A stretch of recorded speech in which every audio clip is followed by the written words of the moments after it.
Well, hey there guys, and welcome back. On this week's show, we've got a spinning toy.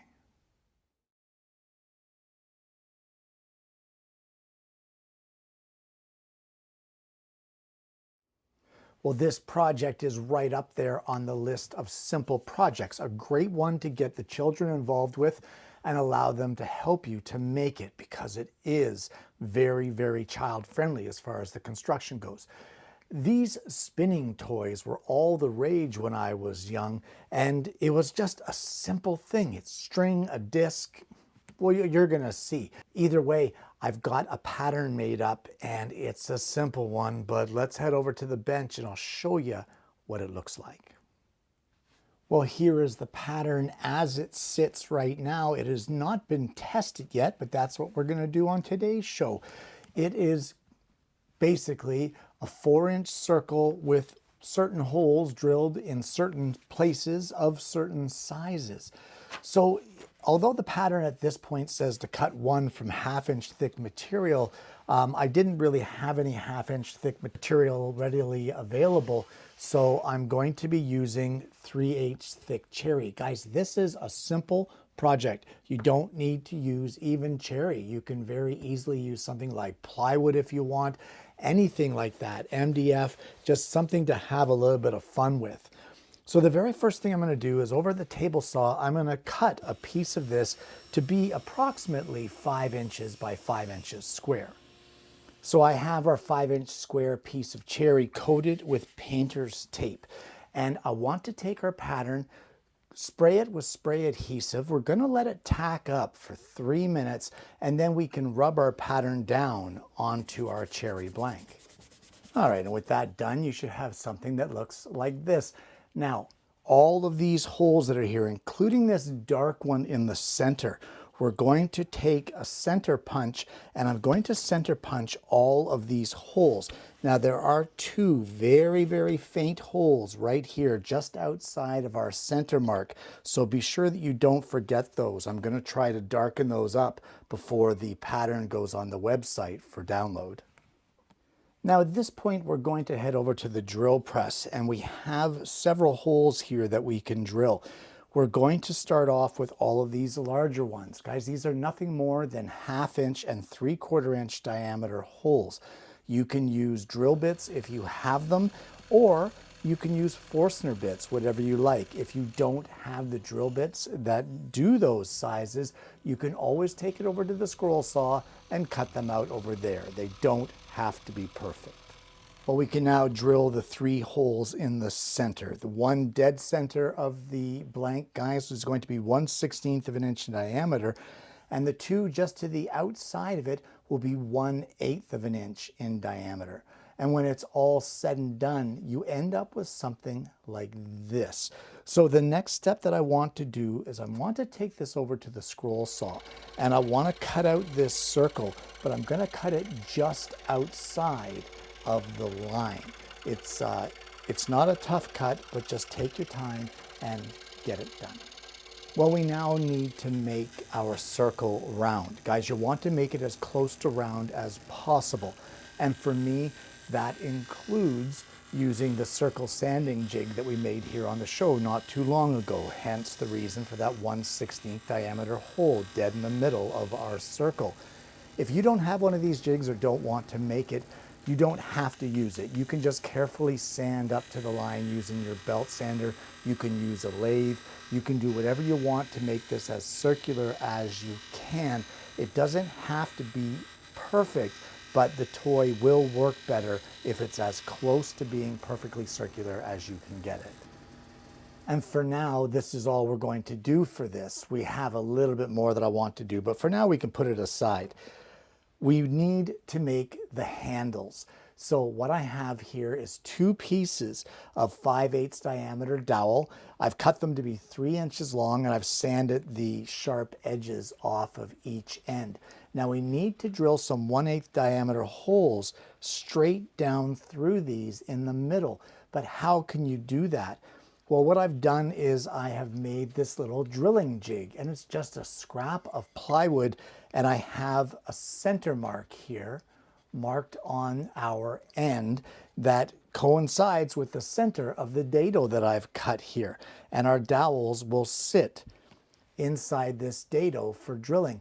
But how do you mark a line here in order to get this to line up? Well, let me show you. If we take our dowels over to the table saw, you can use your miter slot and just line up your dowels in the miter slot and use the edge of the miter slot on your table saw to draw your straight line. From there, you can just use a center finder or even a square to be able to draw down from the edge to get your center line.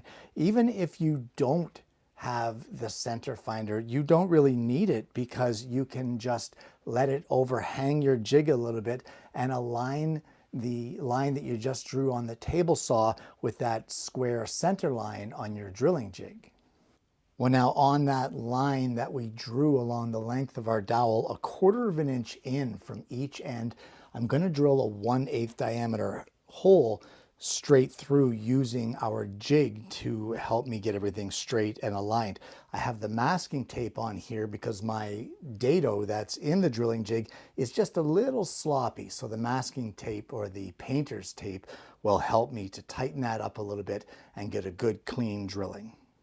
Well, other than a sanding, the last few things I've done to these pieces is on our handles, I've put a countersink, just a slight one, on each one of these 1/8 diameter holes on both handles. And I've also added the countersink to both sides on the 1/8 diameter holes. There's going to be string going through those, and we want the edges to be a little softer on the string. I've also placed a 1/8 radius roundover all the way around on this and given it a good sanding. So now it's time for the assembly. This is all the woodworking to be done. Well, the string that I'm going to use for this project is actually the internal string of paracord, which is extremely strong. It just doesn't knot very well. So because of that, once we do knot it, I'm going to have to use some CA glue to keep the knot firmly in place. So your string will go through one side of the handle, and then it will go through your disc in through one of those 1/8 diameter holes. Then it will go through your other handle,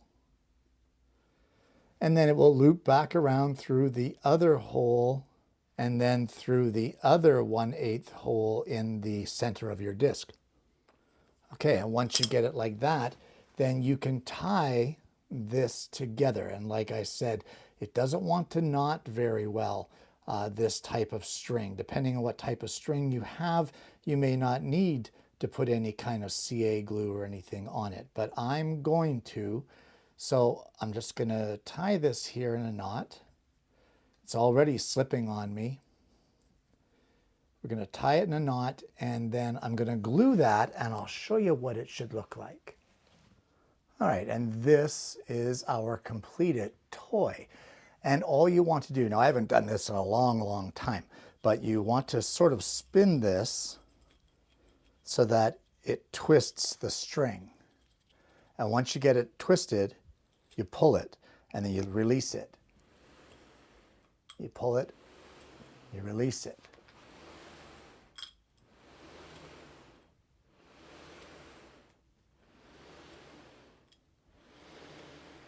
I don't know if you can hear that or not.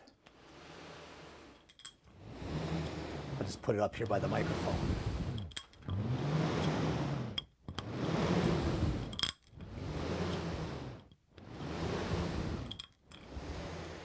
It gives kind of that cool whirring wind sound.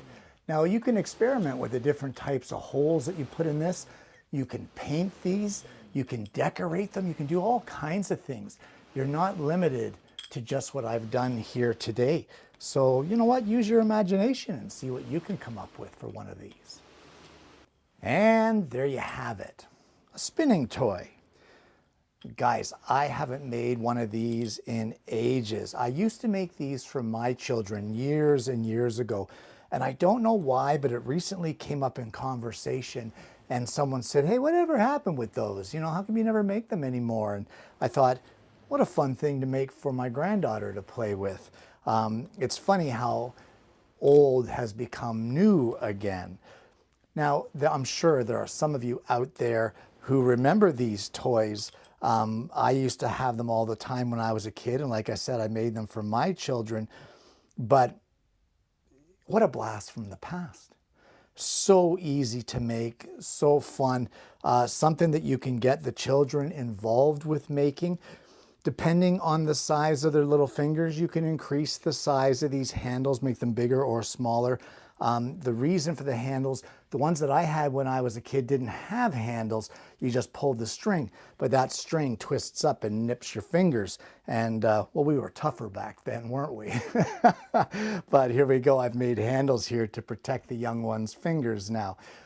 Just a great project, guys. But like I said in the last clip, don't be afraid to twist this and make it your own. Paint a spiral on it, paint different colors, paint the rainbow, paint whatever, color it, engrave it, mark on it, whatever you want to do, because as it spins, those designs blur together and give some pretty awesome effects. You can play around, like I said, with these holes.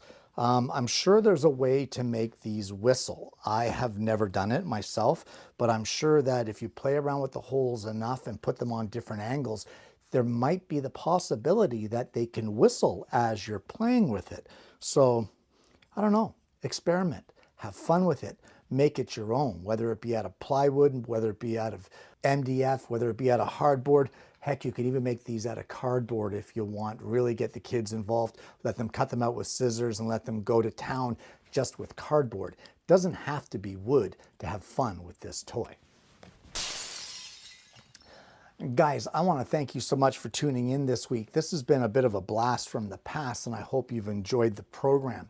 If you haven't already, if you found any part of today's show fun, informative, likable, nostalgic, you know what? Why don't you like and subscribe to the channel? We have an incredible audience base here, and I'm hoping that you're going to consider becoming a part of that. Guys, I want to thank you so much for tuning in. As I said, I hope you've enjoyed today's content. I hope you enjoyed the project. I hope you're going to take this by the horns here and make your own version, regardless of what you make it out of. I hope you're going to get the young ones involved in this and show them that there's more to playing with something than buttons and a screen. But more importantly, I hope you're going to join me again next week when I bring you yet another woodworking video.